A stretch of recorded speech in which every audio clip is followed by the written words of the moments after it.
Hello and welcome to a brand new episode of English Sound.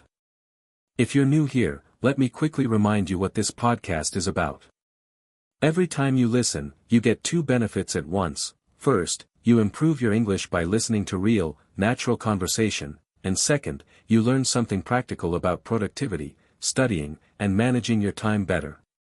It's like training your brain and your language at the same time. Pretty good deal, right? So today's topic is something I think almost every student has asked themselves at some point: is it better to study for long hours, or to study effectively for shorter periods of time? In other words, we're talking about quantity versus quality in studying. Now, let me start with a question. Have you ever sat for 5 or 6 hours with your books open, maybe highlighting some lines, maybe scrolling through your phone in between, and at the end of the day you feel like, wait, what did I actually learn? That's the trap of long studying without effectiveness. It feels like you worked hard, but the results don't show up. On the other hand, maybe you had an experience where you studied for just one focused hour, no distractions, really paying attention, and later you realized you remembered almost everything. That's what we call effective studying. And the truth is, one focused hour can be worth more than 5 distracted hours. Let's break this down together. 1. The illusion of long study hours. Many students measure their productivity by the clock. I studied for 8 hours today, they say with pride. But the question is, what did you actually get out of those 8 hours? Sometimes, it's not about the number of hours but about how much you actually understand and remember. It's like going to the gym. Imagine you spend 3 hours there, but most of the time you're chatting, checking your phone, and only lifting weights for a few minutes.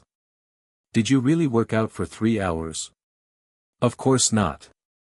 In the same way, sitting with books for hours doesn't automatically mean you studied well. 2. Why effective studying beats long studying. Effective studying is all about quality. It means your brain is fully engaged, you understand the material, and you can recall it later. Long studying, without effectiveness, often leads to exhaustion, frustration, and sometimes even a false sense of accomplishment. Think of it like eating. Eating a lot of junk food for hours doesn't make you healthier, right? But eating one balanced, nutritious meal gives your body exactly what it needs. In the same way, effective studying gives your brain exactly what it needs without wasting time. 3. Techniques to move from long to effective. So how do we shift from just spending hours to really learning? Here are a few techniques. Set a clear goal before you start. Instead of saying, I'll study biology tonight, say, I'll learn and understand chapter 3, especially the human circulatory system. That clarity keeps your brain focused. Use focus time blocks.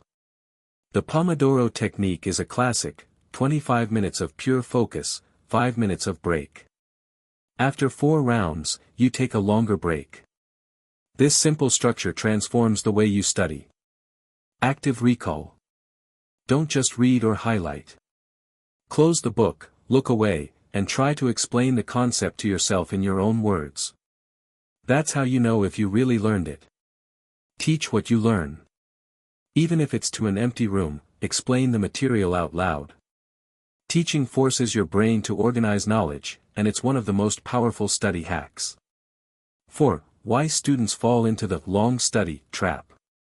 Now, why do so many people still believe long hours equal success? A lot of it comes from culture and pressure. Students think, if I'm not studying for hours, I'm not working hard enough. Parents sometimes reinforce this idea too. They want to see their kids sitting with books all day. But here's the truth: the brain has limits. After a certain point, your focus drops, your memory weakens, and your efficiency falls. Studying long hours without rest is like pouring water into a cup that's already full, it just spills out. 5. Real-life example. Let me give you a real example. Imagine 2 students preparing for an exam. Student A studies for 7 hours straight, with lots of phone breaks, snacks, and wandering thoughts. Student B studies for 2 focused hours, with clear goals and active recall. Who do you think will perform better in the exam? Almost always, it's student B. Because studying is not a competition of hours, it's a competition of understanding. 6. The mindset shift you need. If you want to move from long studying to effective studying, the first step is a mindset change. Stop asking, how many hours did I study today? Start asking, what did I actually learn today? What can I recall without looking at the book? When you shift your focus from hours to outcomes, everything changes. Suddenly, even a short study session feels powerful, because you can see real progress. 7. Building the right environment. One of the most underrated parts of effective studying is your environment. Think about it, if your desk is messy, your phone is buzzing, your notifications keep lighting up, and people around you are talking, how can you possibly stay focused? Your environment is like the stage for your brain's performance. If the stage is full of distractions, your brain can't shine. So what can you do? Clear your desk. Only keep what you need for the current session. One notebook, one pen, maybe your laptop if necessary. Silence your phone. Better yet, put it in another room. Out of sight, out of mind. Use background tools wisely. Some people like soft instrumental music, some like white noise, and others prefer silence. Experiment and find what helps you. The goal is simple, make it easier to focus than to get distracted. 8. Scheduling with intention. Another huge difference between long studying and effective studying is how you schedule your time. Many students just say, I'll study whenever I get the chance. But that often means, never. Instead, try this, block specific hours for studying, and treat them like important appointments. For example, you might say, from 5 to 7 p.m., I'm studying math, no matter what. When you schedule your study like this, you respect your own time. And here's a tip, don't forget breaks. Breaks are not laziness, they are strategy. Your brain consolidates information during rest. Short, intentional breaks actually make your studying more effective. 9. The myth of multitasking. Let's address something many students are guilty of, multitasking. You think you're studying while chatting on WhatsApp, checking Instagram, and maybe listening to a podcast. But in reality, your brain is switching back and forth, losing focus each time.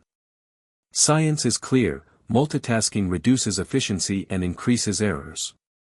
So if you want to study effectively, give your brain one job at a time. Close the extra tabs, silence the chats, and dedicate your attention fully to the subject in front of you. 10. The role of rest and sleep. This might surprise you, but one of the most important parts of effective studying happens when you're not studying at all, when you're sleeping. Sleep is when your brain consolidates memories. If you pull an all-nighter and think you're being productive, you're actually doing the opposite. Without enough rest, your brain struggles to store what you learned. So, prioritize sleep. A well-rested brain learns faster, recalls better, and performs at a higher level. 11. Balancing quantity and quality. Now, let's be honest. Sometimes, quantity does matter. If you only study for 15 minutes a day, even if it's high quality, it might not be enough to cover everything. The magic is in the balance. Think of it like this, aim for a minimum quality standard, and then expand the quantity if you can. For example, you might commit to 2 hours of focused, effective study every day. If you have more energy and time, you can extend it, but never sacrifice quality just to hit a bigger number. 12. Creating a study ritual. One way to make effective studying automatic is to build a ritual. A ritual is like a signal to your brain, okay, it's time to focus. For example, you sit at the same spot at the same time each day. You make a cup of tea or water before starting. You put on the same playlist. You open your notebook to a fresh page. Over time, your brain associates this ritual with focus, and it becomes easier to dive deep into study mode. 13. Tracking your progress. Here's something powerful, measure progress by learning, not by hours. Keep a notebook or a digital journal. After each session, write down, what did I actually learn today?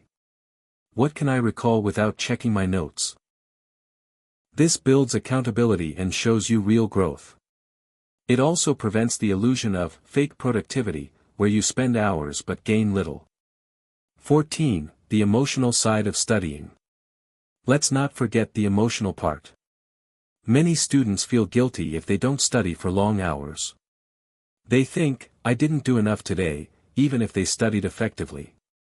This guilt can kill motivation. Here's a mindset shift: forgive yourself for not studying endlessly. Celebrate the focused sessions you completed. Quality over quantity isn't just a strategy, it's a healthier way to live as a student. 15. A personal challenge for you. So here's my challenge to you: for the next 7 days, stop counting study hours. Instead, count study sessions. Make each session 25 to 50 minutes of pure focus, no phone, no distractions.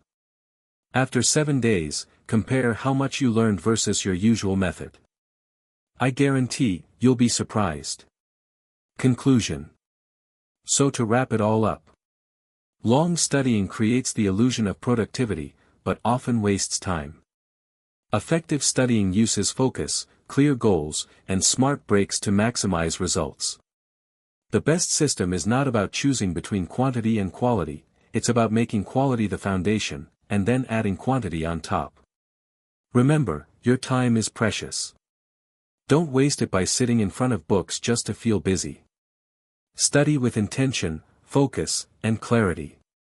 That's how you'll not only learn faster, but also enjoy the process more.